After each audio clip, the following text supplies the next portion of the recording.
When Mario Party 9 released on the Wii, the Mario Party series changed forever. From this point on, ND Cube started developing the games in the series, and when this happened, they introduced the car, which makes everybody move at the same time. The car lasted for Mario Parties 9 and 10. The 3DS Mario Parties also happened, but they still were not the return to form that fans were hoping for. But then, something happened. We got a trailer for a game called Super Mario Party, which from that trailer seemed to be a return to form for the Mario Party series, but in reality, it was only a half return to form. Hey guys, this is Gaming Nate, and today I will be talking about the Super Mario Party, the return to form that nobody wanted. Also, as a side note, I did not get the footage for this video. The footage is of YouTube videos that I have credit for in the description because I sold the game, so I can't get footage for it anymore, obviously. So yeah. Anyways, on to the video. I want to start off today by talking about what most people consider to be the best part of this game, Partner Party. I'm mentioning this now because when I do talk about the boards, I'll be talking about them in their normal variants. Basically, Partner Party takes huge inspiration from Mario Party Super and Mario Party Star Rush, which is one of the 3DS Mario Parties I mentioned in the intro. The reason most people actually prefer the mode that is totally different to normal Mario Party instead of the mode that is partly a return to form is because it is pretty obvious the boards in this game are designed for Partner Party, making the boards feel really small and awkward in this game. Overall, while yes, this is a fun mode, this mode is not a good return to form in any way, shape, or form. And since the same boards are used in normal mode, it makes the boards feel weird outside of Partner Party. Next up is the character roster of Super Mario Party. In my opinion, this is easily the best character selection yet, but that is mostly because that next to no enemies appear on the boards, giving them a lot of different options. Mario, Luigi, Peach, Daisy, Wario, Waluigi, Yoshi, and Rosalina are all mainstays to the series at this point. 7 of them have been playable since Mario Party 3, while the other character is Rosalina, which is Rosalina. Bowser is a newcomer to the series, unless you count Bowser Party from Mario Party 10, but I would honestly prefer to see Bowser spaces than have Bowser playable. Goomba is also a newcomer, which seems like a very unique pick, but it actually makes a lot of sense considering Goombas are just as iconic as Koopas in the mainline Mario games. I still love this pick though. Speaking of Bowser's minions, the other 6 non-unlockable characters are Shy Guy, Koopa Troopa, Monty Mole, Bowser Jr., Boo, and Hammer Bro. All 6 of these, besides Monty Moles, have appeared as previous characters before, and since they don't appear in any of the boards, they made sense to add. Monty Mole was a very unique addition and is very fun to play on top of doing his iconic belly slap. The first 2 of 4 unlockable characters are Donkey and Diddy Kongs, which once again makes sense to appear here as they are not used on boards unlike some previous games. Dry Bones is another enemy but unlockable, and I am very happy to see him, since he is one of my favorite Mario characters. And last but not least is the weirdest choice, being Bob-omb. Why did they include Bob-omb instead of Boom Boom? Literally no idea, but I respect the decision nonetheless. The first of only 4 boards in this game is Womp's Domino Ruins. This is the traditional board in this game, but this game's board selection is so weak that this is my second favorite board in this game, which is honestly just sad considering in games like Mario Party 6 or DS, the traditional boards are by far the weakest. One important thing to note is that the star only costs 10 coins in this game, making all 4 of the boards a decent amount weaker. On top of that, all 4 boards are very small, each having no more than 60 or so spaces. This board does have some cool happening spaces, like the ones that set off a boulder to send you backwards, but besides that, this is about as basic as a board gets. The second board and fan favorite of this game is King Bob-omb's Powder Keg Mine. Well, it's a mouthful to say, but the board itself is actually pretty good. The board is shaped as a square with another smaller square in the middle. King Bob-omb is in the square in the middle, and that same square is in this section. If you land on the happening space in his section, a counter that starts at 5 will go down to 1 number. If it hits 0, King Bob-omb explodes, and anybody in the section will lose half their coins.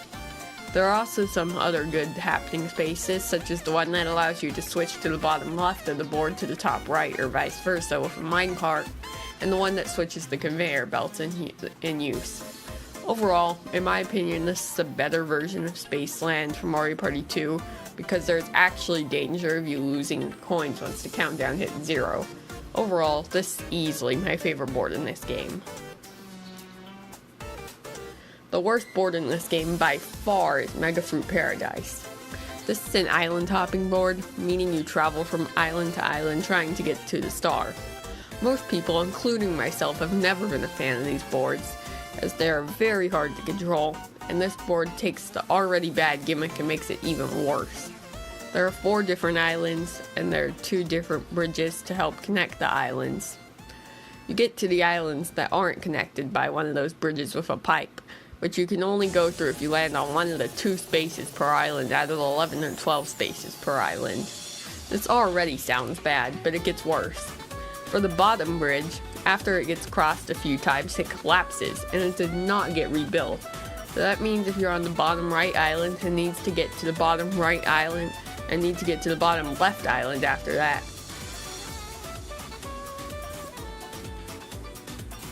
After that bridge is destroyed, you would have to land on one of the 2 pipe spaces to get to the top left, cross the top bridge, and not land on one of the happening spaces that send you back to the stars, and land on the pipe in the top right to finally take you to the bottom left of the board. And even if you do somehow get there in time, you'd have to follow the same process to get back to the bottom right, unless you got lucky and landed on the happening space that takes you back to start, which happens to be in the bottom right island. The other happening spaces are cool, but they aren't even close to enough to redeem this board. Overall, this board is by far the weakest board in this game, and one of my least favorite boards in the series.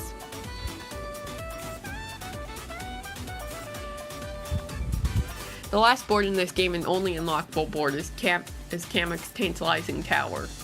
This board uses a similar gimmick to some other Mario Party boards where the star cost is randomized. Unfortunately, this board's highest possible star price is only 15. This means that no matter what, winning a minigame will likely give you enough coins to buy the star. And other boards with this gimmick like Fair Square or Pagoda Peak, the star can cost up to 30 or even 40 coins, which in my opinion is what made the gimmick fun. Also, this board has barely more spaces than boards like Bonsai Bill's Mad Mountain, with a total of 29. This has to be the smallest home console Mario Party board ever.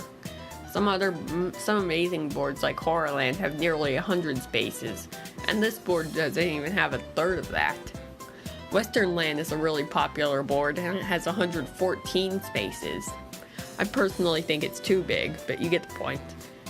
And boards don't have to be big, but my favorite board in the series, Koopa's Tycoon Town, only has 69 spaces. But 29 spaces is way too small. They would need to make the space count about double for it to be acceptable.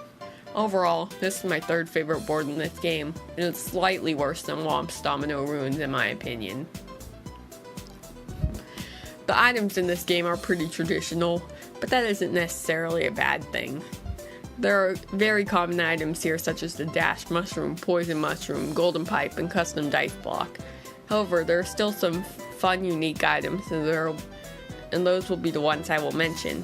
The Golden Drink allows you to gain a coin for every space that you move. The Coinado steals 5 to 10 coins from the opponent of your choice. The Ally Phone, which I will talk about more later on. A Peepa Bell, which has the opposite effect of the Golden Drink, and you choose an enemy to use it on. And finally, the Fly Guy ticket steals an item from an opponent of your choice. Also, some of the items I mentioned are only in Partner Party. Overall, this item selection is pretty basic, but still a pretty good one in my opinion. Next up, I'm going to talk about this game's minigame selection. And in my opinion, it is pretty overrated. It introduced a new type of minigames, being co-op minigames where you try to win with all 3 of your teammates helping you. Actually, I lied, there are 2 new minigame types. The second one is team minigames, where you play with lots of teammates, but besides that it plays like a 2v2. I actually haven't played this game that much, so I don't remember a lot from the minigames, but I'll list the highlights. Snack Attack, where you tried to get as much popcorn falling from the sky in your bowl as possible. Gritter and Gauntlet, where you avoid charging chucks running at you from 5 different lanes and rows. Fuzzy Flight School, where you avoid fuzzies moving in unpredictable patterns. Trip Navigator, where you tried to get to the end of the stage while hitting as few bananas as possible. Bopping Spree, where the 1 player is on the inside of the box and 3 players on the outside as the team tries to hit many glowing boxing things as possible. This Must Be the Way, which is like Paths of Peril from Mario Party 4 but a co-op minigame. And last but not least, it's the Pits, where you and your around 10 teammates try not to be in the glowing area where it stops moving to be on the team with the last man standing.